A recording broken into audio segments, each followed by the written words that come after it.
Assalamualaikum warahmatullahi wabarakatuh.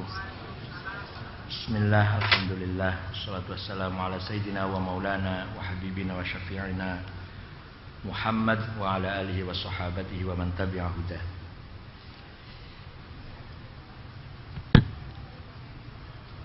Pertama yang harus kita pahami bahwa tasawuf itu bukan akhlak. Di sini banyak yang rancu mencampur adukan antara tasawuf dan akhlakul karimah. Memang seorang sufi harus akhlaknya baik, tapi yang akhlaknya sudah baik belum tentu sudah sufi. Sebab akhlak masih melihat suluk, zahir, perilaku. Kalau ada orang baik dengan tetangga, baik dengan fakir miskin, peduli dengan bencana alam, yatim piatu, menengok orang sakit, menengok orang yang sedang kematian, itu akhlaknya baik. Belum tentu sufi. Ada orang dengan orang tua cium tangan, komandan dengan anak buah angkat tangan hormat, pegawai kecil dengan direkturnya, dengan kepalanya hormat, bagus akhlaknya. Belum tentu sufi. Ada orang dekat masjid, tiap waktu jamaah ke masjid Sunda Kelapa, setiap Rabu malam ngaji, setiap pagi minggu sebulan ngaji, bagus, akhlaknya bagus. Belum tentu sufi. Kalau ada infak, paling di depan sendiri, minimal 10 juta, bagus. Belum tentu sufi. Jadi akhlakul karimah dengan tasawuf beda. Yang kedua, tasawuf juga bukan ilmu hikmah, ilmu perdukunan. Ada, ilmu itu ada. Kitabnya namanya Syamsul Ma'arif, karangan Syekh Ali Al-Buni. Manba'u Ushulul Hikmah, juga karangan Ali Al-Buni. Ada lagi Syumusul Anwar, Mujarrobat, karangan apa? Ad-Dardiri. Itu ilmu kedukunan, sebuah ilmu. Pengobatan alternatif. Barang siapa menjalankan ilmu itu sesuai dengan aturan yang ada, sesuai dengan proses prosedur yang ada, ya pasti berhasil. Tapi sama sekali nggak ada kaitannya orang itu sufi apa bukan, nggak ada kaitannya. Ada orang bikin air, kemudian air itu menjadi sebab sembuhnya penyakit seseorang. Itu namanya pengobatan, bukan sufi. Ada orang dibacok tidak apa-apa, kebal, disetrum nggak apa-apa. Ular dipegang nurut. Harimau dikosok-kosok, dilus-lus, diem. Itu bukan tasawuf, sama sekali nggak ada kaitannya. Ya, itu sih semua agama juga punya ilmu itu. Orang Hindu, orang Buddha, orang Konghucu punya semua ilmu kayak gitu. Orang Jawa, wah, kalau dengan pacarnya dibacakan tut nurut, idep madep sirap degleng pangleng, nah, langsung pacarnya nurut itu. Itu belum tentu sufi itu. Pelet, ilmu pelet, ilmu menyihir orang, menyihir, menyirap. Yang terakhir, sebenarnya tasawuf juga tidak ada kaitannya dengan kathratul ibadat wan nawafil. Tidak ada kaitannya tasawuf dengan memperbanyak ibadah. Enggak. Ada orang tiap malam tahajud, tiap pagi duha, qobliyah ba'diyah, jamaah terus sholatnya berjamaah di Masjid Sunda Kelapa. Tiap 2 hari khatam Quran. Tiap malam Jumat sholawat, baca sholawat sekian puluh ribu. Belum tentu sufi. Gak ada kaitannya itu antara bilangan kuantitas ibadat dengan tasawuf. Ada lagi yang komentari tasawuf itu bid'ah karena zaman Rasulullah gak ada tasawuf. Ya maklum, keluar pesantren kilat. Ketika zaman Rasulullah ilmu tajwid juga belum ada. Ilmu tajwid, ikhfa, idgham, idhar. Seandainya Rasulullah dibangunkan dari sekarang, Rasulullah, Sayyidina Abu Bakar, Sayyidina Umar suruh bangun dari kuburan, tanyain, ngerti nggak Rasulullah? Idgham, idhar, mad lazim mutasil, nggak ngerti apa itu. Ilmu hadis juga nggak ngerti Rasulullah. Sahih, dhaif, hasan, mutawatir, aziz, ahad, mursal, nggak ngerti Rasulullah. Ilmu fikih juga nggak ngerti Rasulullah. Qat'iyyud dilalah, qat'iyyul wurud, dzanniyud dilalah, dzanniyul wurud, dilalatul alfaz ala ma'aniha, al-amru yadullu al wujub. Waduh, nggak apa itu? Rasulullah nggak tahu apa itu. Yang namanya ilmu usul fik produknya ulama abad kedua apa itu? Begitu pula tasawuf. Ya dalam waktu zaman Nabi masih hidup ya tidak ada. Bid'ah ya bid'ah, barang baru. Malah Tuhan itu Maha Badi'. Asmaul Husna salah satu namanya Tuhan itu Al-Badi'. Ya Maha bid'ah Tuhan itu. Yang paling Maha bid'ah ya Tuhan, Badi'us samawati wal ard. Ya nggak apa-apa, orang tanya gitu nggak apa-apa, asal dijawab lah. Soal percaya boleh, enggak apa-apa. Sekarang barangkali Pak Nazaruddin Umar sudah sering menyampaikan beberapa hal tentang tasawuf. Aduh, saya nggak tahu sampai di mana, sampai sejauh mana Pak Nazaruddin Umar. Yang namanya ngaji itu nggak harus khatam, yang penting harus ngaji dan paham. Selesai apa enggak itu urusan nantilah, selesai apa enggak. Yang penting harus belajar aja. Kalau yang mau cari ijazah seperti saya dulu, ya harus selesai. Kalau enggak ya nggak lulus. Kalau ibu-ibu yang penting ngaji, yang penting datang sini mendengarkan, paham, sudah. Soal nanti khatam apa enggak urusan belakangan.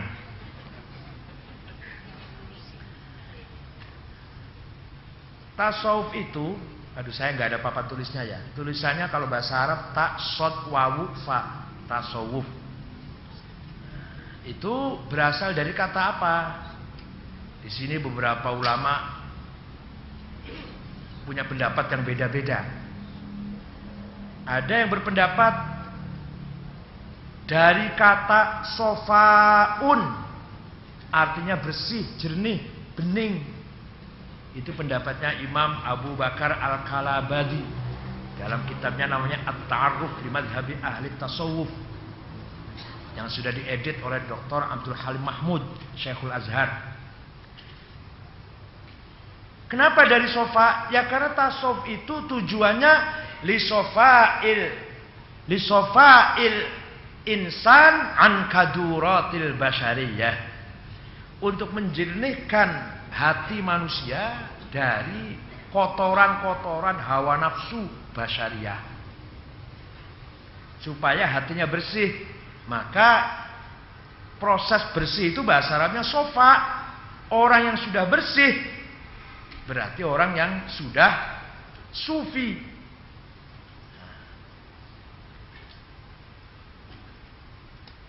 Secara lughat, secara bahasa,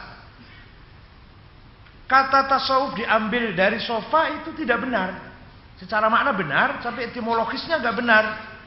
Sebab kalau dari kata sofa, orang yang sudah bersih berarti bukan sufi, tapi disebut sofai. Nah, paham apa enggak, pokoknya gitulah. Enggak ada papan tulisnya. Jadi secara makna sofa bersih, benar itu. Tujuannya tasawuf itu membersihkan hati. Nah, tapi secara bahasa orang yang sudah sufi, orang yang sudah bersih, nanti bahasa Arabnya kan sufi, tidak sofai. Nah, kalau dari kata sofa berarti orang itu disebutnya sofai. Oleh karena itu dari sisi bahasa salah. Kata tasawuf diambil dari kata sofa. Yang kedua, ada yang berpendapat kata sufi itu diambil dari kata sufah. Sufah itu sebuah pojok di Masjid Madinah, di Babun Nisa. Pernah umrah, sering umrah kan Bu? Babun Nisa, sebelah belakangnya Makbarah Makom Rasulullah. Masuk Babun Nisa itu nanti kalau masuk sebelah kanan ada emperan, emperan itu tempat duduk yang ya 1,5 meter tingginya lah, kira-kira begini. Dulu di situ sufah namanya, serambi sebelah timur laut, tempatnya para sahabat muhajirin yang datang ke Madinah. Tidak ada famili, tidak ada kenalan, tidak ada sahabat. Pokoknya pindah ke Madinah membawa akidah, membawa iman Islam. Di sana oleh Rasulullah ditempatkan di pojok situ, timur laut Masjid Madinah. Jumlahnya kadang 10, kadang lebih, kadang kurang. Mereka kumpul di situ, satu sama lain tidak ada hubungan apa-apa, tapi menjadi pertemanan yang tulus, persahabatan yang ikhlas satu sama lain. Di antaranya orang yang pernah menjadi anggota Sufa itu Abu Dzar Jundab Al-Ghifari. Kalau malam Rasulullah membagi-bagi orang Sufa itu ke beberapa sahabat. Kamu makannya ikut Abu Bakar ya, yang ini makannya ikut Utsman, ini makan ikut Umar, gitu. Nah nanti ada yang sudah dibagi-bagi, masih ada yang belum kebagian nih. Ya udah ikut saya makan yuk. Malah kadang Rasulullah tidak makan malam, mendahulukan mereka. Nah orang itu namanya Ahlus Suffah, orang-orang di pojok tempat tinggal di situ. Jadi datang ke Jakarta, nggak ada family, nggak ada siapa, tinggal di Sunda Kelapa di pojok situlah. Kalau di sini malah diusir malah. Ahlus Suffah, Serambi asalnya, teras Serambi ya, teras. Nah, orang tasawuf itu mengikuti akhlak, jejak, sikap Ahlus Suffah itu. Pertemanan yang tulus, persahabatan yang ikhlas. Walaupun bukan family, bukan satu daerah, kenal aja enggak ada hubungan apa-apa, kok menjadi pertemanan yang sangat kental dengan persahabatan ikhlas. Maka orang sufi dinisbatkan kepada Suffah Serambi Masjid Mekah itu, yang Madinah yang berada di timur laut Babun Nisa'i. Secara makna benar, secara visi benar, tapi lagi-lagi bahasa. Kalau dari kata Suffah berarti orangnya bukan sufi, tapi sufi. Oleh karena itu lemah pendapat ini. Pendapat ini didukung oleh, ini disertai saya. Orang yang lulus di Timur Tengah Kemlau itu cuma 2 orang Indonesia itu. Pak Satria Effendi almarhum dari Indragiri Riau, dan saya, katanya gitu katanya. Kenapa Kemlau? Karena tidak ada kesalahan satu kali pun dari susunan bahasanya. Bahasa Arabnya nggak salah satu kali pun. Katanya gitu. Saya jadi nggak paham kenapa Cum Laude. Dan setelah datang dari sana ketemu dengan teman di PBNU, salah satu ketua NU. Kamu waktu lulus di sana apa? Alhamdulillah saya bilang doktor Cum Laude, bahkan summa Cum Laude, asyaraful ula kalau bahasa Arabnya. Al martabat asyaraful ula, 96, 97 lah. Wah nggak akan jadi pejabat, nggak akan jadi pejabat. Kalau yang lulusnya Cum Laude itu nanti guru besar, ngajar, keliling di masjid, seminar. Kalau yang lulusnya sedang-sedang saja, itu birokrat, staf ahli, birokrat, dirjen. Kalau yang tidak lulus atau yang lulusnya paling jelek, itu menteri nantinya. Oh saya nggak paham, itu ada teman ngomong kayak gitu, nggak paham. Itu bahasa ketua DPR, wakil ketua DPR, menteri, gubernur, bupati, itu yang sekolahnya nggak lulus itu. Jadi hati-hati kalau jadi mahasiswa.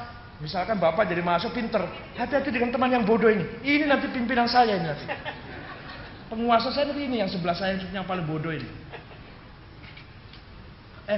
Benar juga loh, benar juga. Saya nggak bisa jadi menteri kira-kira kan? Enggak ingin jadi menteri enggak. Ngapain jadi menteri? Nah, ini pendapat ini didukung oleh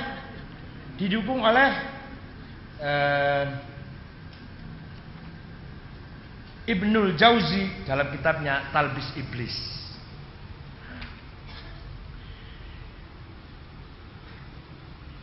Yang ketiga, ada yang berpendapat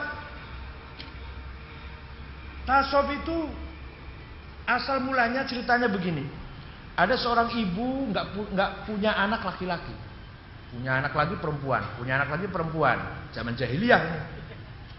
Suatu ketika punya anak laki-laki, dinamakan Ghaus, namanya dikasih nama Al-Ghaus. Ibunya nazar, nanti kalau anak saya besar, gak akan saya pekerjakan, tidak akan saya suruh cari uang. Saya akan nazarkan biar anak saya berkhidmat menjadi pelayan Baitullah Ka'bah, melayani masjid Sunda Kelapa sajalah, gak usah cari uang. Baitullah Ka'bah. Udah betul besar, Anaknya disuruh tinggal di Masjidil Haram, di Ka'bah, nyapu, bersih-bersih apa aja lah. Suatu ketika musim panas, barangkali Juni, Juli, Agustus barangkali, ibunya lewat di Masjidil Haram, anaknya lagi pingsan karena kena panas, nggak mau pergi di sebelahnya masjid, pingsan.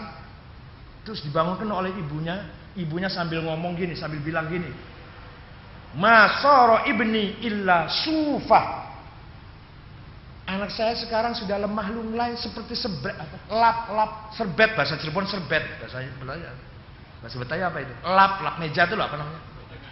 Ya Bu, ya pokoknya lap itu apa namanya? Kalau ya lap. Kalau bahasa Cirebon serbet, lap, lemah. Suami ibu kalau lemah juga kayak serbet gitu loh. Ada seorang istri mengadu pada Sayyidina Ali. Sayyidina Ali, apa? Suami saya kayak serbet, kayak lap, apa lemes. Ya sudah, cari daun jarjir, digodok, direbus, airnya diminum. Ngerti nggak jarjir? Kalau ke Mekah ada itu jarjir itu, yang pahit itu, yang kayak selada air itu. Beli kalau di Mekah untuk bapak, jarjir. Kalau Viagra merusak kesehatan. Kalau jarjir enggak, sama sehat. Enggak enakan ngaji terang-terangan aja, ngapain rahasia. Jarjir campur madu Arab yang dari Du'ani, dari Hadramaut, Sidir, itu ada di toko Hadramaut di Jalan Tambak itu 1,5 juta kilo. Semut aja nggak doyan, manusia doyan. Jadi kata sufah itu artinya lap. Lah si ibunya itu melihat anaknya yang sudah pingsan, lemes, lunglai, kena panas. Bilang gini, ya Allah anak saya sekarang seperti lap, lemes, seperti serbet kain melap itu. Nah, kata sufah ini kemudian menjadi nisbatnya tasawuf. Maka orang yang menjadi sufi dari sisi bahasa benar. Sufah orangnya sufi benar. Tapi masalahnya, apakah orang mau? Apakah orang mau menisbatkan Syekh Abdul Qadir Jailani, Sunan Ngampel, Sunan Kudus, Sunan Bonang, Sunan Kalijaga, Sunan Gunung Jati, dinisbatkan kepada orang laki-laki yang hidup di masa jahiliyah? Mau kita nisbatkan, kita hubungkan para aulia Syekh Abdul Qadir Jailani, At-Tijani, An-Naqsyabandi, Imam Junaid, Al-Ghazali, kita hubungkan dengan orang yang hidup qablal Islam, masa jahiliyah. Terima nggak kita? Mau nggak? Oh berat juga itu.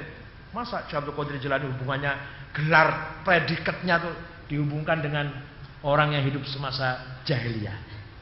Malah ada yang mengatakan zaman jahiliyah juga dulu ada satu kelompok orang yang zuhud, asketis, nggak cari uang apalah, pokoknya menerima, sabar, tapi belum Islam. Lah apakah tasawuf mau dinisbatkan kepada kelompok itu? Saya kira itu berat. Oleh karena itu Imam Al-Qushairi, Abdul Karim Al-Qushairi, yang punya kitab Ar-Risalah yang sudah diterjemah oleh saudara Lukman Hakim, namanya terjemah. Entah terjemahnya benar apa enggak ya, baca sendirilah. Kalau saya nggak pernah baca terjemah. Jangankan orang, Departemen Agama aja terjemah Quran banyak salah itu. Ketika menafsir itu madana fatadalla Jibril, ya, di surat An-Najm itu madana fatadalla, kemudian mendekat Jibril, Muhammad yang mendekat Allah itu Mi'raj itu Muhammad kok Jibril. Coba lihat. Maka dabal fuadu maro'a, itu lihat terjemahnya An-Najm. Itu Departemen Agama itu banyak salah. Tadi juga yang di sini tadi salah itu, tadi yang di Asmaul Husna tadi. Al-Wali 2 kali, itu salah itu. Yang pertama Al-Wali, yang kedua Al-Wali. Ya wali yang kedua. Itu baru datang sekali di Sunda Kelapa. Kalau 2 kali ketahuan apa lagi ya? Ayat Quran yang pertama juga ada salah. Wadzarul ladzina yulhidun. Wadzaru ada wawunya dan alif. Jadi itu enggak ada wawu dan alif. Za dan ro saja. Wadzaru ada wawu dan alif. Enggak apa-apa. Yang namanya orang benar kentu bukan. Nah, menurut Abdul Karim Al-Qushairi, tasawuf itu yang paling benar dari kata suf, maknanya bulu domba, kulit kambing yang kasar, yang kalau dipakai baju baunya nggak karu-karuan. Bukan bulu wol kayak sekarang England atau apa? Mereknya apa tuh? Dornil apa? Udah Dornil apa? Ya, lupa namanya. Ada Pircardin apa? Di Italia ada England. Kalau sekarang wol itu mewah. Kalau dulu yang namanya wol itu ya kulitnya kambing dipakai baju. Baunya nggak karu-karuan, juga kasar. Nah, ketika orang pakai baju seperti itu disebut tasawwafa, memakai bulu domba. Seperti takomaso, memakai gamis. Seperti talabasa, memakai pakaian. Itu bahasa gitu loh, bahasanya ini. Dari sisi bahasa Arabnya begitu. Nah, ketika orang pakai bulu domba, tasawwafa, dia pakai baju dari bulu domba. Maka orangnya yang pakai itu sufi. Nah, ini dari sisi bahasa benar, dari sisi penampilan lahir juga orang tasawuf yang nggak mau mewah juga benar. Ada benarnya.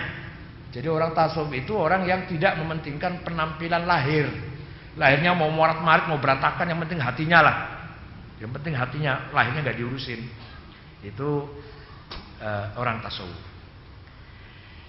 Jadi itulah ceritanya asal usul kata tasawuf. Sekarang definisinya apa sih? Tasawuf itu apa definisinya? Banyak sekali definisinya, Bu. Ada 128. Dan yang paling ahli mendefinisikan ini bukan orang Islam, Arnold Nicholson dari Oxford, Inggris. Ada seorang kiai, Syekh alim dari Mesir namanya Syekh Abul Aila Afifi. Beliau dibimbing kuliah di Inggris, dibimbing oleh Arnold Nicholson. Artinya apa? Artinya si orang kiai Islam ini muridnya orang orientalis malah. Sampai menjadi menantunya. Jadi Abul Aila Afifi itu Syekh dari Al-Azhar, jadi menantunya Arnold Nicholson. Istrinya tetap Kristen, beliau ya Syekh Islam, Syekh Al-Azhar, ya nggak apa-apa. Di dunia biar ada macam-macam dulu, Bu, jangan satu aja. Saya kalau ada ngomong, si anu, ya nggak apa-apa, ya biar macam-macam. Si anu istrinya Kristen loh, ya nggak apa-apa, ya, biar ada yang kayak gitu. Masuk semua sama. Si anu nggak suka tahlil, ya nggak apa-apa. Kalau si anu suka tahlil banget, ya nggak apa-apa. Gitu aja kok repot. Alas.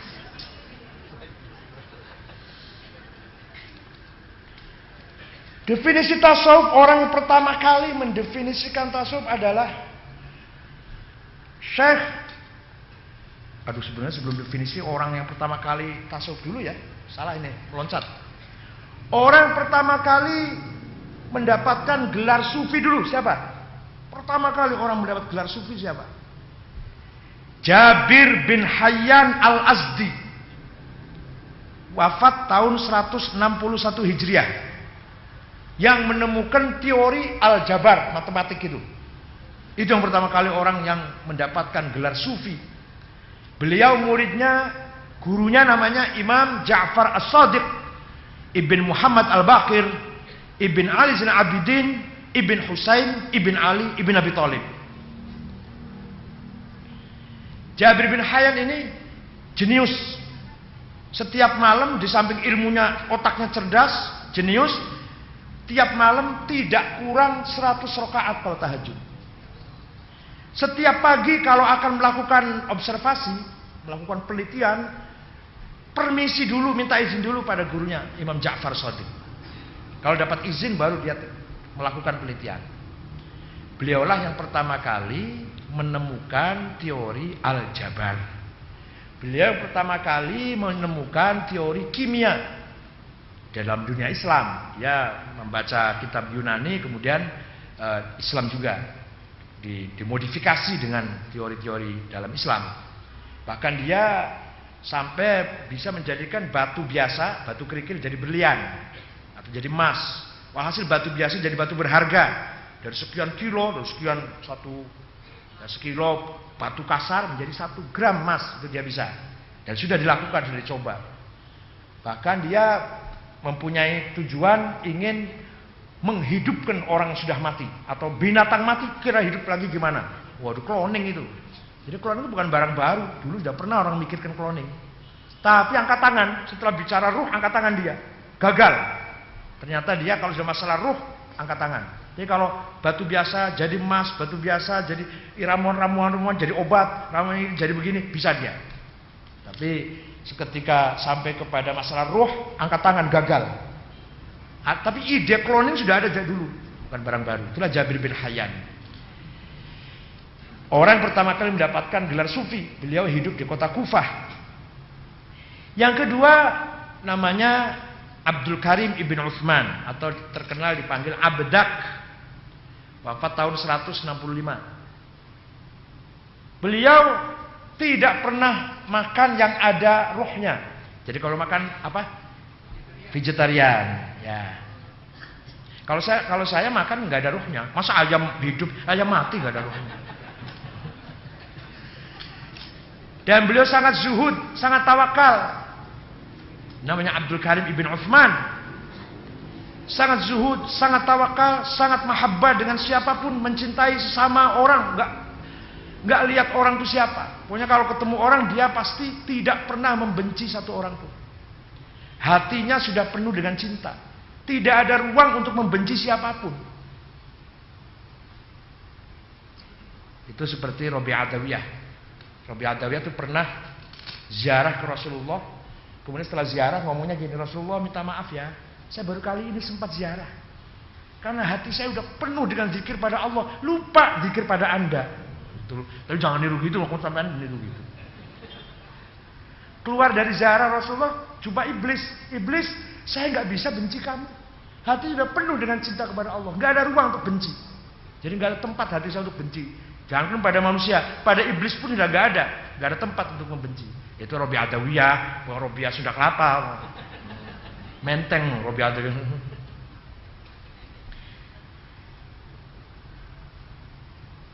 Yang ketiga, orang yang pertama kali mendapatkan gelar sufi adalah Abu Hashim Al-Kufi.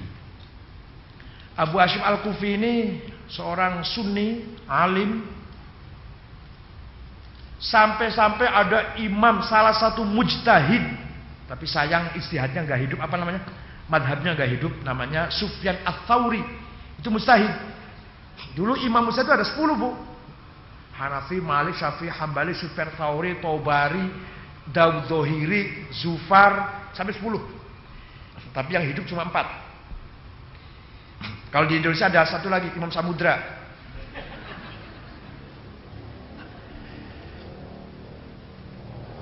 Sufyan Tsauri ngaji, belajar sama Abu Hashim. Sufyan Tsauri itu imam besar itu, selevel Hanafi, Malik, selevel itulah besarnya, ulama, imam mujtahid. Belajar sama Abu Hashim tentang apakah artinya riya itu. Sesungguhnya riya itu apa? Riya. Jawabnya Abu Hashim gini. Ada'ul amal li ajlin nas syirk wa tarkuhu li ajlin nas riya. Melakukan amal soleh supaya dipuji manusia, musyrik. Meninggalkan amal supaya tidak dipuji manusia, itu riya itu.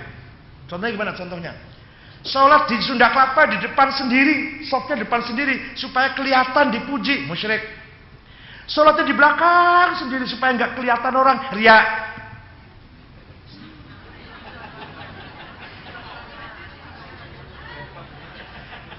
Sedekah 10 juta supaya tertulis paling banyak, musyrik. Sedekahnya nggak usah ditulis, namanya fa'il khair, hamba Allah, riya.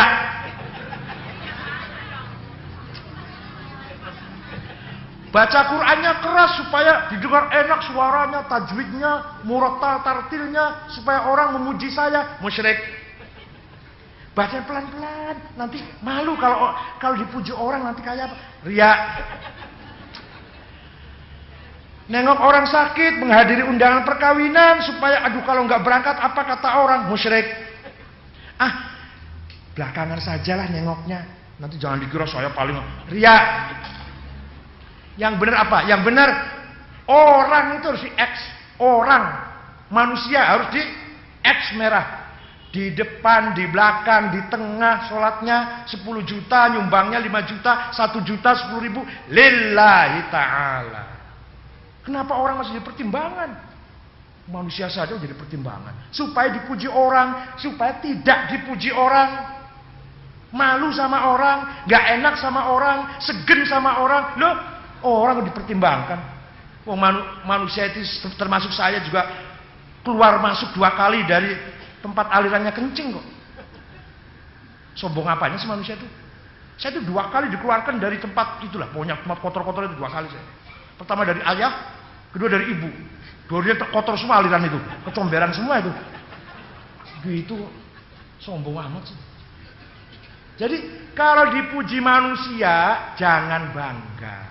Wong yang muji sama dengan saya kok. Masih makan nasi, masih makan jengkol. Dicaci manusia jangan minder. Wong yang nyaci saya juga makan jengkol, makan terasi, sambal terasi, ngapain minder? Paham betul? Paham enggak? Jadi sedekah 10 juta bukan karena orang. Sedekahnya 1 juta bukan karena manusia. Sholatnya di depan, tiap waktu di depan bukan karena minta dipuji manusia. Sholatnya di belakang bukan karena malu pada tidak. Menghadiri acara di depan boleh, di belakang boleh, di tengah boleh, tapi lillahi ta'ala, bukan karena perhitungan manusia. Kebanyakan kita begitu. Pada malas saya mau nengok orang sakit ini teman saya, tapi kalau saya nggak datang apa kata orang? Malas menghadiri undangan perkawinan, tadi pagi sudah, tadi baca zuhur ada lagi. Misalnya menghadiri undangan perkawinan, ini malam ini saya ada lagi nih di Balai Kartini misalkan, atau di sana Sudirman. Kalau nggak datang, apa kata orang? Lu orang. Dan perilaku kita kalau masih apa kata orang, itu berarti masih musyrik. Menghindari kata orang berarti ria. Cari kata orang musyrik, menghindari kata orang ria. Udah paham? Udah 2 menit tadi udah paham. Cerdas-cerdas orangnya. Luar biasa. Saya dulu 4 tahun belajar gini, ibu 2 menit udah paham. Nah itu Abu Hashim ngajari Sufyan Tsauri, imam mujtahid Sufyan Tsaurinya ini. Ahli fikih, ahli tafsir, ahli hadis, Imam Sufyan Tsaurinya. Nah, ngaji kayak gini sama Abu Hashim Al-Kufi, termasuk orang ketiga yang terkenal mempunyai laqab sufi. Nah, sekarang orang pertama kali mendefine tasawuf itu siapa? Orang namanya Abu Mahfuz Ma'ruf Al-Karhi. Mati wafat tahun 200 Hijriah. Beliau bapaknya masih orang Majusi. Namanya Fairuzan bapaknya. Kemudian masuk Islam. Masuk Islamnya di tangan Imam Ali Ridho Ibn Musa Al-Kazim Ibn Ja'far Shadiq. Ali Ridho itu kuburan di kota Mashhad. Dari Tahran 1000 km. Naik pesawat 1 jam. Itu kuburannya kubahnya emas. Dan kalau setiap ba'da sholat, terutama sholat zuhur, makan semua. Jamaah itu makan semua, gratis. Sudah kelapa makan, ada makan nggak ya? Mau nggak kalau ada pengumuman besok ba'da zuhur kita sholat makan bersama imam dengan sate. Besoknya ada pengumuman ya, makan siang kali ini gulai Surabaya. Senang saya kira. Saya selalu jamaah di sini nanti. Jadi di Masjid Ali Ridho di Mashhad itu di Tahran, setiap ba'da zuhur semua jamaah makan gratis. Dan makannya betulan itu. Bukan sembarangan, nanti betul-betul enak. Dan saya ke sana kebetulan 2 kali zuhur terus, saya makan terus ya. Mencarinya supaya makan. Ada rumah sakitnya, ada sekolahannya, ada pendidikannya gratis semuanya. Itu kuburannya Imam Ali Ridho Ibn Musa Al-Kazim Ibn Ja'far Shadiq Ibn Muhammad Al-Baqir Ibn Ali Zain Abidin Ibn Husain Ibn Ali bin Abi Thalib. Nah, Imam Mahfuz Al-Karhi ini mendefinisikan tasawuf begini. Tasawuf ialah bahasa Arabnya begini. Al-akhdhu bil haqa'iq wal ya'su min aidil khalaiq.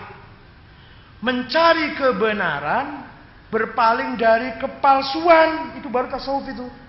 Apa Bu? Mencari kebenaran, berpaling dari kepalsuan. Padahal di dunia ini 99,9 masih koma lagi nih, masih koma lagi nih.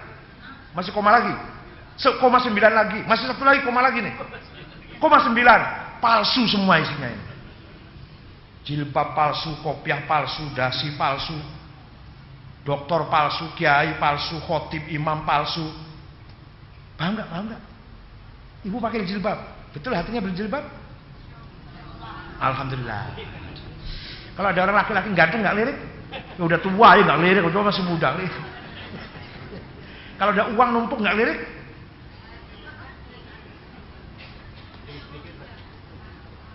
Kalau diajak belok-belok dikit nggak mau.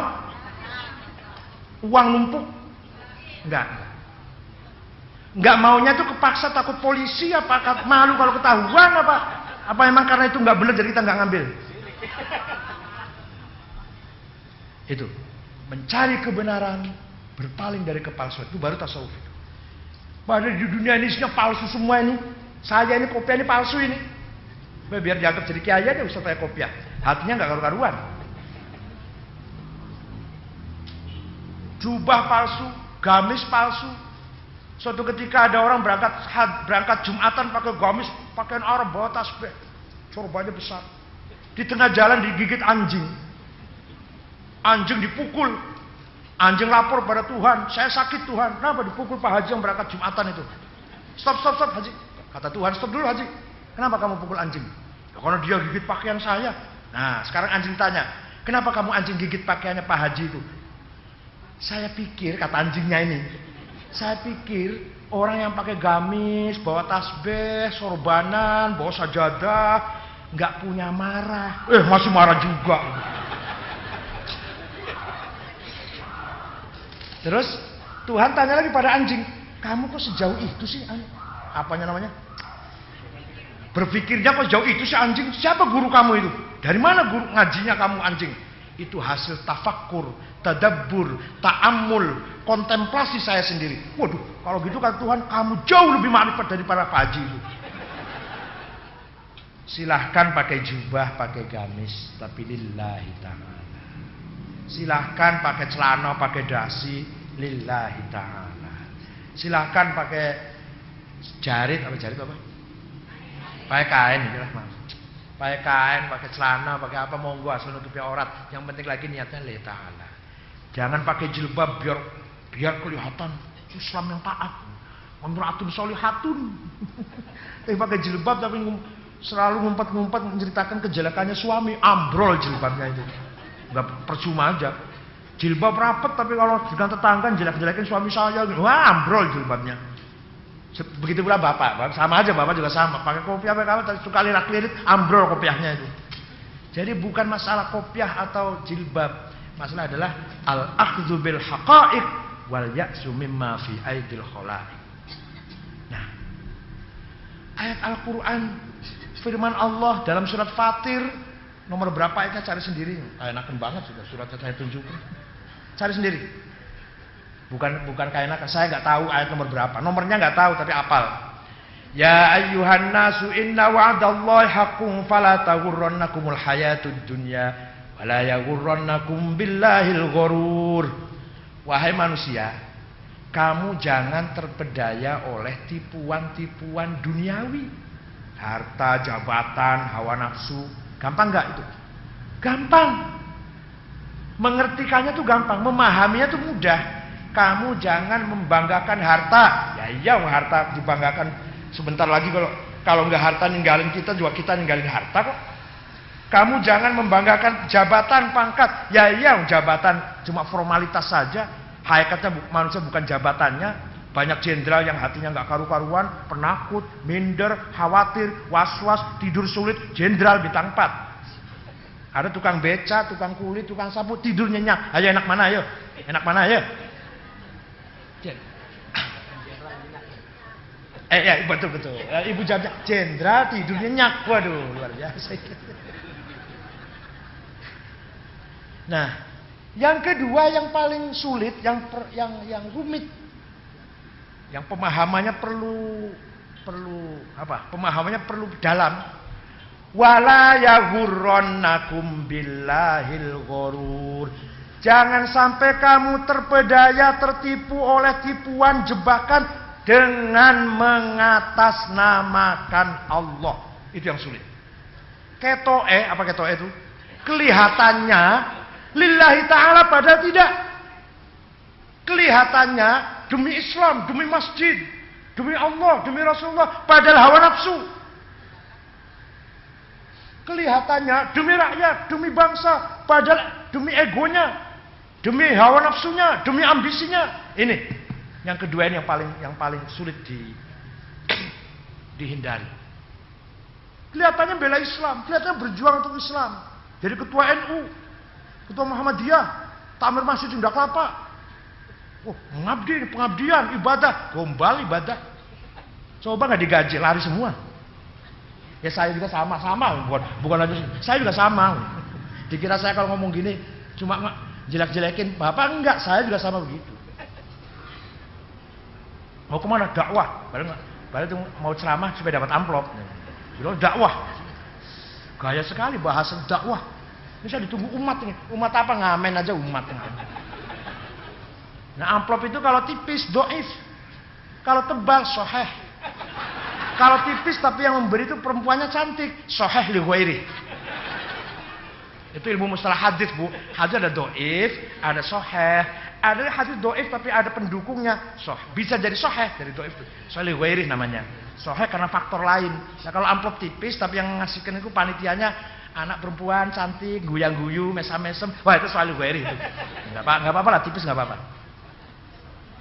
Jadi yang paling berat itu wala yaghurrannakum billahil ghurur.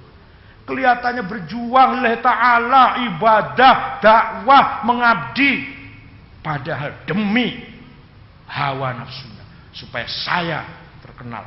Saya. Nah, orang kayak gini biasanya kalau ngobrol 5 menit, ngucap sayanya 200 kali. Pak tinggal di mana, Pak? Saya di Menteng. Gimana Menteng itu? Wah, dulu nggak ada orang sholat, nggak ada orang baik. Setelah saya tinggal di situ, alhamdulillah, mulai ada orang sholat. Terus sekarang Bapak di mana? Yang aktif jadi saya di Sunda Kelapa. Gimana di Sunda Kelapa? Waduh, tadinya nggak karu-karuan, nggak bersih, kotor, nggak disiplin. Setelah saya jadi alhamdulillah. Saya udah dua.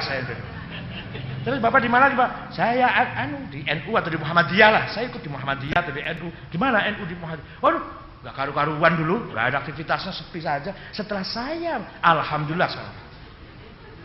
Ibu-ibu gimana? Ibu-ibu nggak ada pengajian, ibu-ibu nggak ada, itu semua paling ibu arisan, nganggur, hura-hura, aerobik paling. Sekarang setelah saya ikut, alhamdulillah. Dan berapa kali saya tadi? Anak-anak muda gimana anak muda? Waduh, tadi nggak ada anak muda ngerti agama, anak muda ngerti akhlak. Setelah saya pegang, alhamdulillah. Berapa kali udah? Ngobrol 5 menit, sayanya itu 2. Kalau nggak ada saya, wah itu kan saya udah saya katakan ternyata. Kan dari saya itu ide itu. Saya udah kasih tahu, dia nggak nurut. Maka dia nggak nurut saya, dia celaka, dia kuat saya. Coba dia tuh ngikut saya, dia sukses kan dia. Saya kasih tahu, dia nurut apa kata saya. Maka saya ini dari dulu saya katakan, dulu saya ngomong gini ikhlas. Saya tuh nggak minta apa-apa. Saya 5 menit saya ping 200. Itu bukan alhamdulillah itu. Alhamdulillah. Segala puji bagi aku, itu aku. Segala puji bagi saya. Dikira yang punya saya cuma ente dewe apa? Yang lain juga punya saya. Orang lain juga punya saya, tapi dia anggap dia sendiri yang punya saya. Kalau nggak ada saya, masih Sunda Kelapa ini, maka saya jadi. Kalau saya kan udah kasih tahu. Lah saya ngomong ini ikhlas. Saya nggak punya kepentingan apa-apa. Tapi dia nggak nurut. Lah itu akibat dia nggak nurut saya. Maka saya katakan, oleh karena itu saya. Oleh karena itu saya dan coba 70 tahun mati, bisa nggak ngomong saya? Nggak usah 70 tahun, siapa tahu nanti malam mati nggak bisa ngomong saya udah. Pelan-pelan ngomong saya pelan-pelan, Bu. Ini HP saya nih, HP saya, jangan keras-keras. HP saya. Siapa tahu nanti malam nggak bisa ngomong HP saya, nggak bisa. Mobil siapa ini? Mobilku. Aduh, jangan keras-keras kunya. Besok pagi siapa tahu nggak bisa ngomong mobilku, karena udah mati. Kunya nggak bisa ngomongku. Dikira mati jauh banget apa? Nah itu. Jadi hakikatnya orang hidup ini adalah, atau mari kita berusaha agar kita itu hidup benar-benar di atas rel yang hak. Betul-betul mengetahui hakikat hidup itu apa.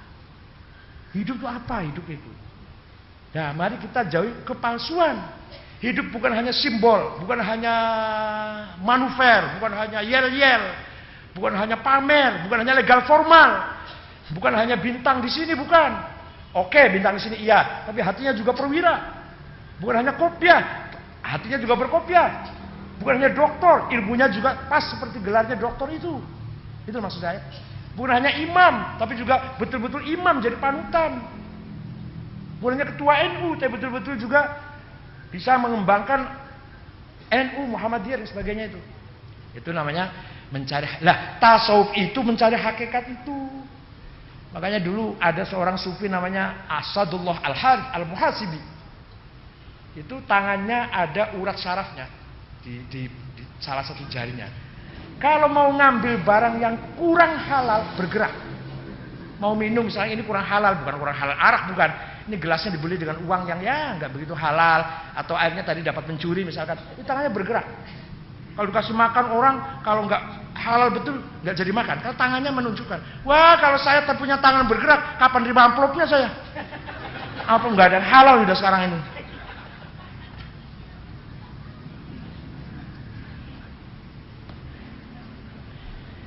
Yang kedua, definisi tasawuf itu yang kedua oleh Imam Dhunnun Al-Misri, wafat tahun 241 Hijriah. Namanya Ibrahim ibn Thauban Al-Ikhmimi dari Mesir Selatan.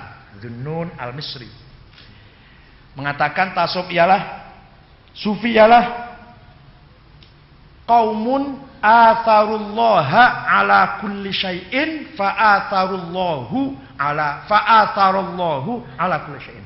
Qaumun atharullaha ala kulli syai'in fa'atharahumullahu ala kulli syai'in. Orang yang mendahulukan Allah, maka Allah akan mendahulukan mereka.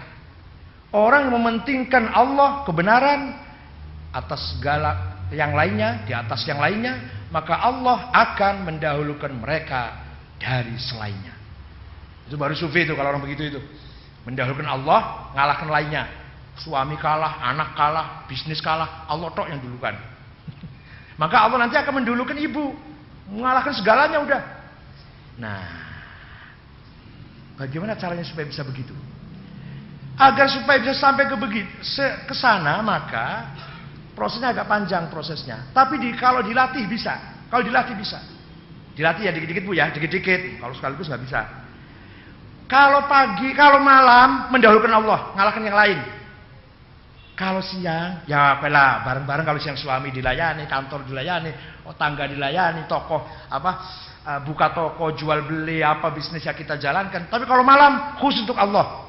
Bisa nggak gitu? Dicoba dulu. Coba dulu. Nanti lama-lama ditambah malam dan siang. Tapi seminggu sekali aja dulu. Senin kalau siang Senin untuk Allah saja, yang lain buang, kan nggak dipikirin. Belajar. Lama-lama akan terasa Bu, enak ya nggak mikirin cetek bengek, hanya mikirin Allah tuh enak, ringan rasanya, ketagihan malah. Aduh, ada dangdut nggak dengar sudah, ada dangdut nggak dengar, ada idol nggak mau, ada KDI nggak mau sudah, arisan males sudah, itu semua basa-basi omong kosong karena tidak mencari kebenaran. Ada sebuah ibadah yang kalau pas momentumnya, pas ngepasin, walaupun kalimatan wahidah tusma'u minal mala'il a'la. Saya pas kebetulan ngomong ya Allah, tapi pas ikhlas. Kebetulan ikhlas, kebetulan lagi didengar, momentumnya tepat, itu didengar oleh Allah, walaupun hanya ya Allah kemudian tidur, diberikan semuanya. Ada lagi yang ibadah dari jam 12 sampai jam 4 wirid terus. Madep ngulon terus apa madep ngulon nih. Baru ke barat terus di atas sajadah. Allah enggak menerima, enggak mendengar itu.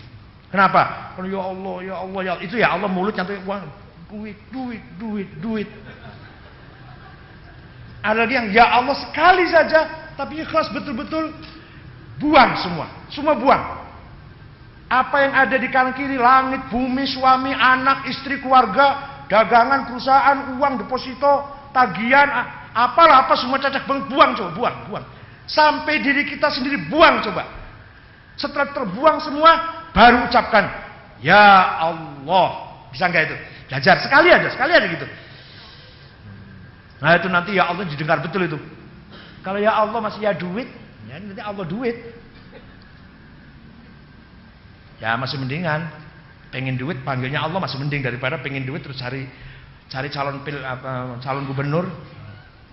Ini lagi saatnya ini subur uang nih kabar yang tim sukses. Biasanya kalau tim sukses tuh Yang calonnya belum sukses, timnya dulu sukses biasanya. Saya itu Bu. Jangan dikira saya nuduh orang lain, enggak. Jadi coba belajar.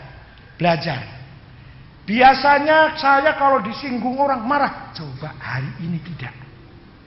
Biasanya kalau teman di pojok lagi ngerumpi, saya nimbrung biasanya. Oh iya, kamu baru tahu. Saya dulu. Saya minggu kemarin saya dengar itu. Biasanya gitu biasanya. Enggak. Sekarang tahan, belajar nahan. Biasanya menyesal, biasanya aduh. Sakit aduh, ya Allah kenapa? Coba belajar tidak aduh. Gus Dur itu satu kelebihannya. Kiai Abdurrahman Wahid itu satu, tidak pernah aduh. Tidak pernah, mengapa saya begini? Gak pernah. Maaf, beliau sudah fisiknya kayak gitu, ibu nyainya juga istrinya kayak gitu. Gak pernah, telinga saya belum pernah dengar beliau aduh, gak pernah. Orang sangat percaya diri, semangat hidupnya luar biasa. Lagi diimpus di rumah sakit, keluar demo dulu, dilepas dulu impusnya demo. Itu masuk rumah sakit lagi, impus lagi. Di dunia apa ada tuh kayak orang kayak gitu tuh? Ya kelemahannya manusia, kelemahannya ada, tapi itu kelebihannya yang saya ceritakan. Ke Amerika mau ketemu Clinton, nggak mau diterima. Ya nggak apa-apa, saya ke Amerika mau memperbaiki kacamata, mau ganti kacamata. Akhirnya diterima. Setelah diterima 15 menit, ya nggak apa-apa. Akhirnya 45 menit. Nah itu orangnya luar biasa di situ. George Soros datang ke sini perlu mampir ke Gus Dur. Menteri Amerika siapa namanya? Menteri Amerika yang orang hitam itu. Lisa Rice itu mementingkan ketemu Gus Dur. Ada apanya orang itu nggak tahu saya Gus Dur itu. Orangnya kayak gitu. Tapi ya itu kelebihannya tidak pernah sakit atau apa dilengsarkan dari presiden. Aduh, mengapa saya begini? Nggak pernah dengar saya itu. Nggak pernah dengar dia ngomong gitu. Saya itu tangganya. Walaupun saya juga banyak nggak cocok dengan beliau cara, tapi satu itu yang saya nggak bisa niru. Supirnya ngebut, tenang aja. Kalau saya, pelan-pelan, hati-hati. Kalau dia tenang aja tuh, supirnya mau sudang. Itu kelebihan beliau. Jadi coba belajar tidak aduh. Misalkan ibu hari ini dapat musibah, misalkan biasanya aduh kenapa begini ya Allah. Coba tahan dulu. Namanya belajar namanya. Ada suaminya rewel ya biasanya ngelawan ya enggak gitu lebih. Biasanya suaminya pulang terlambat, bawel, enggak, coba belajar. Atau bawelnya biasanya 2 menit, coba kurangi semenit aja bawelnya. Ya Allah saja maha pengampun, maha pemurah, maha melupakan dosa manusia, apalagi ibu dengan suami, dendam gitu, kalau punya salah dendam. Allah saja nggak pernah dendam. Pentingkan semua kebenaran itu. Yang ketiga, Abu Yazid Al-Bustami yang wafat tahun 254 Hijriah mendefinisikan tasawuf sifatu haqqin yalbasuha khalqun. Sifatnya Gusti Allah yang maha hak dipakai oleh makhluk, baru sufi itu. Kalau ada manusia punya sifat-sifat meniru sifatnya Allah, baru sufi itu. Wah, luar biasa, berat lagi nih. Ya pokoknya kita jadikan Asmaul Husna itu idola. Idealnya seperti ini. Ya minimal kalau kecadak-cadak 25%-nya ya nggak apa-apa kan. Nah, ya namanya berusaha, namanya ibadah. Sehingga pertama kali prosesnya begini Bu. Minggu kemarin sudah saya terangkan tapi saya ulangi. Misalkan di hati kita penyakitnya 10, misalkan saya kalau Bapak udah bersih-bersih, saya ini yang kotor. Hasud, dengki, sombong, takabur, suudzon, permusuhan, benci, syirik, riya ada dalam hati saya 10. Coba bulan ini dikurangi 2, hasud dan iri buang. Masih 8. Enggak apa-apa. Jangan sekaligus nanti semaput, nanti pingsan nanti kalau semaput. Nah, begitu dua hilang namanya taholi, apa namanya? Cleaning, proses cleaning, pembersihan. Nanti akan muncul di sini tahalli. Yang kan kosong nih, 02 nih. Masuk tahalli, apa? Perhiasan. Menghiasi diri kita apa? Muncul sabar. Muncul tawakal. Muncul fakr. Muncul ridho. Muncul syukur. Gitu loh. Nanti bulan depan lagi kurangi 2 lagi. dendam, permusuhan dengan tetangga, dengan saudara, masalah warisan nggak beres, nggak apa-apa, lupakan. Ya warisan tapi lupakanlah. Coba hilang 4 kan, muncul lagi nanti tahali. Tahalnya muncul apa? Ridho, syukur. Gitu loh.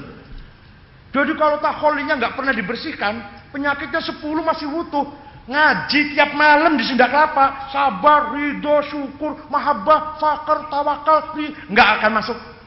Nggak akan masuk itu. Ngaji masuk enggak. Ya tetap aja hatinya isinya dendam, iri, hasud, sombong, suudzon, dendam, ingin balas dendam, cinta dunia, ambisius, egoistis. Begitu hati yang masih isinya begitu, suruh masuk sabar, ridho, syukur, mahabbah, tawakal, enggak akan masuk. Jadi kosongkan dulu baru nanti masuk. Ya makanya diatur pelan-pelan. Dalam Al-Qur'an dikatakan, "Zuyyina lin-nasi hubbus syahawati minan nisa'i wal banin wal qanatiril muqantarati minadh-dhahabi wal fiddati wal khaylil musawwamati wal an'ami wal harth. Dzalika mata'ul hayatid dunya wallahu 'indahu husnul ma'ab." Surat Al-Imran ayat berapa cari sendiri. Enakan banget. Ayat ini surat sekian diartikan, Masya Allah, manja banget. Saya dulu cari sendiri, ayat berapa surat Allah cari sendiri dulu. Saya nggak tahu surat nomor ayat berapa, saya nggak tahu. Apal dan nggak tahu nomor berapa. Kira-kira nomor 4 apa ya? 14 ya. Manusia itu diberi kesenangan 1 istri. Ya kalau ibu ya laki-laki. 2 banin anak. 3 wal qanatil muqantarah, dolar, euro, ngapain rupiah? Dolar. Yang keempat, minadz-dzahabi wal fiddah, emas, berlian, apalagi? Zamrud, zabarjad. Apalagi? Pokoknya gitulah, yang mahal-mahal. Mata kucing. Apalagi yang mahal apalagi? Wal khayl musawwamah, mobil, binat, kuda yang larinya cepat, mobil, BMW, Audi, bila perlu Rolls Royce. Aduh, jangan sayang, nanti jangan dipakai, paling dikemulin aja nanti. Saya punya tetangga, mobilnya ada Mercy, dikemulin terus, yang keluar kok CR-V terus, nggak pernah yang lain. Jadi untuk apa itu mobil? Dikemulin saja, dikosok-kosok saja, yang keluar kijang terus. Nah itu tuh apa itu? Nah, makanya nggak usah mobil mewah lah. Nanti nyerempet, sayang udah. Nanti nggak bisa tidur kalau nyerempet. Wal an'am, peternakan. Wal harth, kebun, ladang, tanah. Punya tanah di Cianjur, punya tanah di Sukabumi, punya tanah di Bogor, 20 hektar. Punya tanah kebun sawit di Sumatera. Yang lagi apa? Wal harth, tanah. Wa mata'ul hayatid dunya, dan kesenangan dunia. Profesor, doktor, jenderal, kolonel, apalagi ajengan, imam, ustadz, kiai, insinyur, itu semua kesenangan. Piagam, vandal, sertifikat, porsi. Jadi di hati kita itu isinya, kalau Bapak baca, kalau lihat hati saya isinya, yang sebelah kanan perempuan, sebelah kiri anak, sebelah bawahnya anak mobil, bawahnya istri saya, bawahnya perempuan, emas, uang, sebelah lagi ada kursi. Ya ambisi ingin jadi menteri, ingin jadi apa gitu, ada di sini, ada ini. Untung nggak tahu, kalau kelihatan isinya itu, saya itu isinya. Ya kursi ya. Apalagi hatinya ibu, kalau saya tahu lari saya. Apalagi kalau saya tahu isinya hatinya ibu, lari saya udah, nggak mau ketemu lagi. Isinya hati saya juga gitu. Yang di atas sendiri istri, saya itu istri terus, anak terus. Yang di belakangnya, di bawahnya emas, kekayaan, tanah, mobil, kendaraan, kemuliaan, kepangkatan, jabatan, tidak apa-apa. Enggak salah, enggak. Orang punya itu enggak salah. Zuyyina linnasi hubbus syahawat. Memang kehidupan dihiasi dengan itu. Boleh, asal tidak mengganggu fungsinya qalbu, fungsinya hati. Hati yang penuh dengan iman, hati yang punya basirah, eye of heart, penglihatan hati, jangan diganggu oleh uang. Domir, moral, jangan diganggu oleh mobil, jangan terganggu oleh Mercedes, oleh BMW. Fuad, nurani, jangan diganggu, jangan terganggu oleh gepokan dolar. Sirri, misterius yang ada di hati kita, jangan dikotori oleh tanah, kebun, perkebunan. Yang terakhir, latifah. Latifah itu software yang ada dalam hati kita yang bisa ma'rifat, mengakses ke Lauh Mahfuz, ke aras, jangan dikotori oleh uang, oleh hal-hal seperti itu. Jadi artinya apa? Boleh kaya, boleh tinggi, boleh dapat kemuliaan atau hati lillah. Artinya apa? Dapat uang alhamdulillah, enggak ya. Tapi alhamdulillah beda itu yang dapat keras, kalau yang akhir kepaksa gitu. Sehat alhamdulillah, sakit. Tapi beda ya, alhamdulillah beda ya. Malah ada ya wis, ada gitunya. Ya udah deh alhamdulillah. Ya itu loh. Likaila ta'sau ala ma fatakum wala tafrahu bima atakum. Surat Al-Hadid ayat berapa itu? Surat Al-Hadid lah. Kamu tidak mendapat apa-apa, gagal, tidak minder.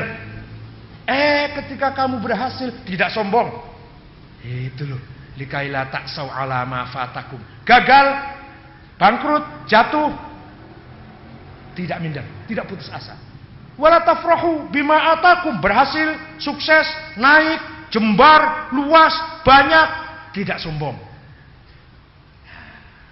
Jadi lagi jadi pejabat, tidak sombong. Pensiun atau digeser, enggak apa-apa. Sehat alhamdulillah, sakit sudah saatnya sakit. Rezekinya hari ini 10, kemarin pada 20, sama 10 dan 20, tinggal membelanjakannya aja yang beda. Waktu 20 belanjanya ke mall sehari 5 kali. Giliran rezekinya 10, ya ke mallnya 2 kali. Itu aja kok. Waktu rezekinya 10 juta, beli bajunya harga 2 juta, beli tasnya Pirkardin, sepatunya Beli, kacamata Cartier. Sekarang merosot, ya ganti dong, beli sepatunya Cibaduyut, sarungnya Cap Gajah Duduk, bajunya Madiin Tasikmalaya. Udahlah, nggak usah Pirkardin, nggak usah Aigner, nggak usah. Tinggal gitu aja kok, tinggal gitu aja.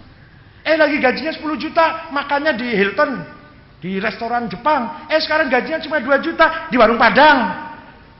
Sekarang gajinya cuma 1 juta warteg. Gajinya nggak ada, kaki 5. Gitu aja kok. Yang penting makan enak. Waktu jadi pejabat, Hilton tidurnya bintang 5. Sudah pensiun, ya bintang 3 lah. Hotel apa? Hotel apa? Losmen lah. Gak ada uang, ya dijondol Hansip, gak apa-apa lah. Gitu aja, Masya Allah. Nah, terakhir saya mau dongeng nih. Ini sudah habis waktunya, mau dongeng. Ada orang melarat, Bu. Ada orang melarat, miskin, menghadap ke raja. Assalamualaikum, waalaikumsalam. Yang terhormat, raja, saya ini rakyat Bapak. Terus ada apa? Saya ini melarat, anak saya banyak, saya nggak punya apa-apa. Minta dikasih apa kek? Oh ya, besok kesini ya pagi-pagi, nanti saya kasih. Pagi-pagi loh, jangan terlambat. Betul, paginya datang. Assalamualaikum, saya udah datang nih. Ya yuk keluar yuk, kata raja. Raja diiring dengan Hansip, dengan pengawal pas pampres, dengan pasukan pengawal, diajak ke sana, ke Tangerang apa Karawaci apa ke Bekasi sana lah. Saya datang di sana, raja ngomong, ini tanah punya saya semua ini. Di Bekasi ini, di Bekasi Utara Timur, ini punya saya semua ini. Kamu ambil semua. Syaratnya, kamu kelilingin, kamu puterin, dan sebelum matahari terbenam, kamu sudah kembali lagi ke tempat saya berdiri di sini. Seluas apapun yang kamu kelilingi, ambil. Waduh, terima kasih raja, siap. Bismillahirrahmanirrahim, lari dia. Lari, begitu sadar matahari masih dekat. Raja masih kelihatan, berarti masih belum luas tanahnya. Lari lagi. Lari yang kedua ini sudah nggak ingat Sunda Kelapa, nggak ingat Al-Azhar, nggak ingat apa, udahlah. Nggak ingat pengajian, lari lagi. Begitu sadar, matahari sudah agak ke barat sih. Raja masih kelihatan, klip-klip masih kelihatan raja berdiri itu. Kurang masih lari lagi. Begitu sadar ketiga, matahari hampir terbenam, raja nggak kelihatan. Raja berdiri itu nggak kelihatan. Dia berusaha balik. Ingat syaratnya itu harus sebelum matahari terbenam sudah di tempat raja berdiri. Balik, jungkir balik. kurang beberapa meter, kurang 10 meter apa kurang 20 meter, matahari terbenam. Kata raja, enggak saya kasih. Tolong raja dikasih ukuran 36, enggak 36, enggak. Yang udah 21, enggak, 21 juga enggak, kata raja. Karena syaratnya tadi sudah saya katakan, harus kamu kembali sebelum matahari terbenam, sudah saya kembali tempat saya berdiri. Saking kaget raja, tidak bisa ditawar, nggak bisa dirayu rajanya, nggak bisa ditawar, shock, mati, orang tuh mati. Ya kata raja, udah tinggal gali lubang saja, 2 meter kali 1,5 meter, ya itulah dapatnya. Jadi tadinya ingin seluas-luasnya, ternyata yang didapati akhirnya cuma, nah mudah-mudahan kita nggak begitu, luas ya dapat, 2,5 kali ya dapat. Jadi yang luas ini juga dapat untuk amal soleh banyak. Pada akhirnya nanti kita juga 2 kali 1, ya nggak apa-apa, tapi yang luas kan sudah dapat, gitu kan? Seperti tadi ibu bilang ya jenderal ya tidur nyenyak, gitu, sama. Mudah-mudahan ada manfaatnya. Syukran wa dumtum fil khairi wal barakah. Wassalamualaikum warahmatullahi wabarakatuh. Monggo. Baik, kami persilahkan kepada para jamaah untuk tanya jawab. Dari bapak-bapak 1 orang, dari ibu-ibu 1 orang.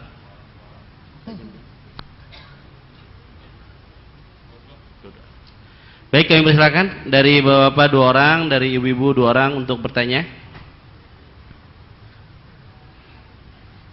Dari ibu-ibu 1. Sebutkan nama dan tinggal di mana ya, Bu?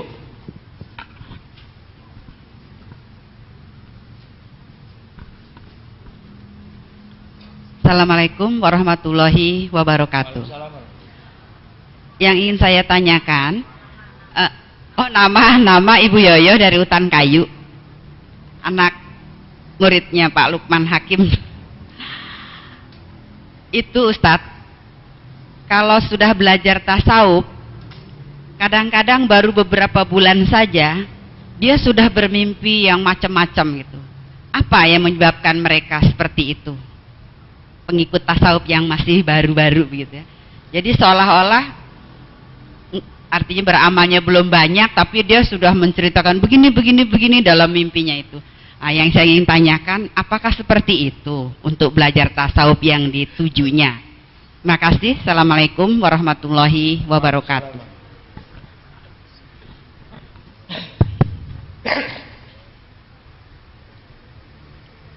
Assalamualaikum warahmatullahi wabarakatuh. Abu Bakar dari Cempaka Putih, Pak. Kiranya gambaran yang Bapak jelaskan tadi kepada kami, kalau kita refleksikan dengan keadaan dunia sekarang ini, apakah kita sebagai pengusaha, apakah kita sebagai pejabat, apakah kita sebagai pegawai atau apapun, kelihatannya agak sulit untuk menerapkannya, Pak. Jadi dalam kondisi yang demikian ini, apa yang kita harus lakukan? Di satu pihak kita dituntut untuk menjauhi semua karena lillahi ta'ala. Di lain pihak dunia kita ini sudah kena polusi begini luas, Pak.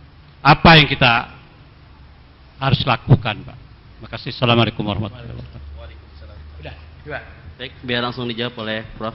Ngimpi itu ada 3 macam bahasa Arabnya, Bu. Ada namanya haditsun nafsi, suara jiwanya, suara hawa nafsunya. Makanya saya sering mimpi ketemu perempuan cantik itu karena saya ingin cantik gitu loh. Jadi makanya saya sering perempuan cantik, ingin lihat uang, ingin mimpi lihat uang. Karena saya ingin uang terus. Jadi suara jiwa saya itu datang di mimpi. Itu namanya min hamazatis syayatin. Bercampur dengan hembusannya setan. Yang kedua, mimpi itu al-ahlam dalam bahasa Arab. Apa ahlam itu? Kembangnya tidur, bunganya tidur. Keindahan dalam tidur lah. Sebab tidur itu hanya berhenti, ada saraf yang berhenti yang padahal jiwa itu bisa lepas, bebas. Itu ada bunga-bunganya. Ahlam ini bisa ditafsiri dengan benar kalau memang ada ahli yang bisa menafsiri. Yang paling terakhir, mimpi yang paling bagus bahasa Arabnya ar-ru'ya as-shadiqah. Mimpi yang benar, mimpinya Rasulullah, mimpinya Nabi Yusuf.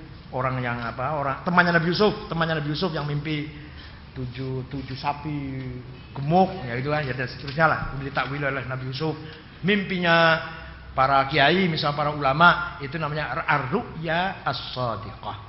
Sekarang kalau ada orang baru belajar tasawuf kemudian sudah mimpi, ada dua kemungkinan. Ada memang betul-betul dia itu mengamalkan pelajarannya sehingga mendapatkan ahlam tadi, ahlam belum sampai ru'ya, jangan dulu bilang ru'ya terlalu tinggi. Ada yang bohong lah, dia ngomong mimpi itu bohong, nggak ngimpi nggak apa itu kira-kira.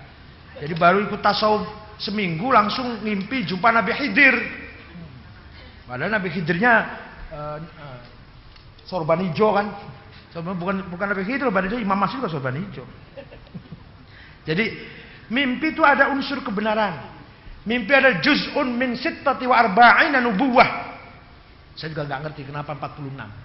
Mimpi itu 1/46-nya nubuah kenabian. Saya juga nggak ngerti. Kenapa kok 46 itu saya juga nggak ngerti. Kenapa nggak 50, nggak 1/10, 1/100, berapa? 46 dari kenabian. Makanya banyak sekali dalam Al-Quran juga cerita seorang mimpi kemudian benar. Dan ada ulama yang ahli tafsir mimpi yang terkenal, seorang tabi'in. Siapa? Ibnu Sirin. Itu orang paling terkenal pandai menafsiri mimpi. Sekarang ilmu jiwa klinikal, seorang psikiater ketika mau mengobati orang, pasien juga tanya mimpinya apa. Ya, karena yang sebenarnya terjadi dari mimpinya. Ya boleh-boleh saja, tapi tidak semuanya benar. Yang kedua, Pak Bapak ini bisa Pak, kalau kita sungguh-sungguh benar-benar hidup di mana saja bisa. Kita berpegang teguh dengan al-haq itu bisa. Ya soal ideal apa enggak nanti berproses. Teman kok pada korupsi, saya tidak masa nggak bisa gitu aja? Teman saya kok korupsi, saya enggak masa gitu aja nggak bisa? Teman pergi ke karaoke ambil minum-minum sambil ada perempuannya, saya enggak pulang saja, masa gitu aja nggak bisa Pak? Nggak bisa nggak gitu? Bisa nggak? Teman saya sekantor pada pergi ke karaoke, ada perempuannya, ada minum-minumnya, saya enggak pulang aja, masa nggak bisa gitu aja?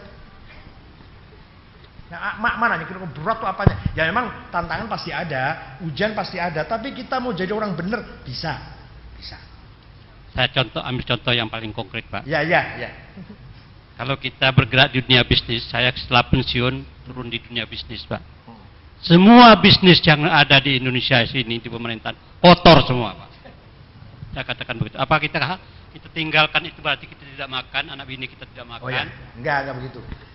Sekarang kalau teman melakukan kotornya 10, kita lakukan kotornya 1 aja lah. Ya namanya gimana? Namanya proses. Kalau teman lakoni kotornya melakukan penipuan atau kekotoran atau kepalsuannya 10%, ya kita 1% aja lah. Jadi ada niat baik, ada rasa salah. Waktu minggu pagi kemarin saya katakan, alam ya'nil ladzina amanu an takhsha'a qulubuhum li dzikrillah wa ma nazzala minal haqq. Seidealnya hati kita selalu pada yang benar. Nggak benar, masih belum bisa berusaha supaya benar, masih belum bisa senang pada yang benar, masih belum bisa pengen jadi orang benar, masih belum bisa. Jangan menghalang-halangi teman lagi benar. Udah. Mentok sudah. Jangan ngalang-ngalangin teman lagi benar. Udah mentok gitu. Jadi ada Pak, klasifikasinya ada. Ada orang salah disebut maksiat. Apa maksiat itu? Terbawa-bawa. Maksiat namanya. Asin bahasa Arabnya. Asin, orang yang bermaksiat, terbawa, terpengaruh, ya lupa, khilaf lah. Ada yang kedua, mujrim, murtakib, sering melakukan, sering zina, sering minum, sering nipu. Itu bukan terbawa itu namanya, bukan terbawa, bukan maksiat. Yang ketiga, fasik, sudah menjadi pelakunya atau bosnya atau agennya lah, agennya maksiat, itu fasik. Ada lagi yang syirir bahasa Arabnya, ahlus syar, sudah gak bisa diharapkan baiknya. Orang itu gak bisa jadi baik, maunya zina, minum, bunuh, rampok, minum, zina, maunya itu saja. Itu syirir. Orang yang gini harus dibunuh hukumannya. Kalau dibunuh orang kayak gini syirir. Kalau yang fasik ditahan. Kalau yang tadi sering berlaku ditahan, dikasih takzir, dikasih peringatan. Kalau yang maksiat dinasehatin saja. Jadi Tuhan juga dalam menghadapi orang salah ini, orang jelek ini bertahap. Ada yang khilaf, terbawa, terpengaruh, yaitu dinasehati. Ada yang agak sering melakukan, Sering mujrim namanya, pelaku namanya. Nah itu perlu lebih keras lagi, ditahan, dipenjarakan atau apa. Ada yang fasik, sudah jadi agen nih, jadi pentolannya lah. Dan ini ada hukumannya berat lagi. Yang paling berat, ahlus syarr. Orang yang sudah bisa tidak diharapkan jadi baik. Gak bisa orang jadi baik. Ada memang. Jadi sudah kelapa sih gak ada. Yang sebelah sana sudah kelapa lah. Itu ada orang tidak bisa diharapkan jadi orang baik. Ini yang dalam Al-Quran tidak layak dikasih hidup. Harus dibunuh orangnya itu. Ada orang senangnya misalkan kalau lihat orang miskin dia senang. Lihat orang kelaparan dia senang. Lihat orang sengsara dia senang. Wah ini udah, ngapain dia kasih hidup orang kayak gitu? Kayak Kaisar Nero. Kaisar Nero Romawi itu budak dijadikan obor, dibakar, dipajang pinggir jalan. Jadi obor itu jadi lampu. Dia senang ketawa melihat budak dibakar mati. Itu Nero itu yang ahlus syarr namanya. Atau seorang raja Zunuas. Zunuas seorang raja yang membunuh orang Kristen, dibakar hidup-hidup, dimasukkan ke parit. Qutila ashabul ukhdud an-nari dzatil waqud idhum 'alaiha qu'ud. Mereka nonton, mereka melihat dengan nikmat, dengan senang. Orang Kristen dibakar hidup-hidup, masukkan ke parit, dia nonton malah, dia senang. Wa hum 'alaiha faluna bil mu'minina syuhud wa ma naqum minhum illa yu'minu billahi azizil hamid. Itu menimpa orang Kristen tuh di Najran. Najran itu Saudi Selatan sekarang. Nah ini orang kayak gini nih yang ahlus syarr. Di Indonesia sudah mulai banyak ahlus syarr. Dia nggak puas kalau nggak ngerampas tanah orang. Dia nggak puas kalau belum merampas istri orang. Dia belum marem, belum puas kalau belum menggusur orang miskin. Ini ahlus syarr sudah. Kalau bapak enggak lah, maksiat lah. Astagfirullah, wudhu aja dah hilang. Terima kasih, mudah-mudahan ada manfaatnya. Bismillahirrahmanirrahim. Alhamdulillahirabbil alamin. Allahumma inna nas'aluka bi annaka antallahu la ilaha illa antar rahmanir rahim malikul quddus salamul mu'minul muhaiminul aziz jabbarul mutakabbir al khaliqul bari'ul musawwir ghaffarul qahhar wahhabur razzaqul fattahul alimul qabidul basil khafidul rafil mu'azzin muzillul sul basir al hakamul adlul latiful khabirul azimul halimul halim syukur halimul azim kalimul mujib al wasi' al hakim wadudul majidul ba'd syahidul haq al waqilul qawiyul matinul waliyul hamidul muhsin mubdil mu'ad al muhim mumid wajidul hayyul qayyumul wajidul majidul wahid subhanakal muqtadir al awwal akhir dhahirul batin al wal muta'al baru tawabul muntaqim al afu rauf malikul mulki dzul jalali wal ikram maqsadul jami' al ghani mukriman dzul nafinul al hadil badil baqi warzul syidus sabur. Nas'aluka bi asma'ikal husna, ya Allah kami mohon dengan asma-Mu yang indah, antuwaffiqana wa auladana, berilah kemampuan kepada kami dan anak-anak keturunan kami bil a'malis sholihah, menjalankan amal yang saleh, wa antahfadhona wa iyyahum, dan hendaklah Engkau menjaga kami dan anak-anak kami minal hammi wal gham wal maradi was saqam wal balaya wal mihan wal fitan. Jagalah dari segala penyakit, musibah, bencana, penyakit menular, fitnah. Wa antaj'ala lana walahum, dan berilah kepada kami dan anak-anak kami farajan wa makhraja, kejembaran, keterbukaan, kemudahan fi umurid dunya wal akhirah. Rabbana khtim lana bil Islam wal iman. Ya Allah, akhirilah hidup kami dengan membawa iman dan Islam.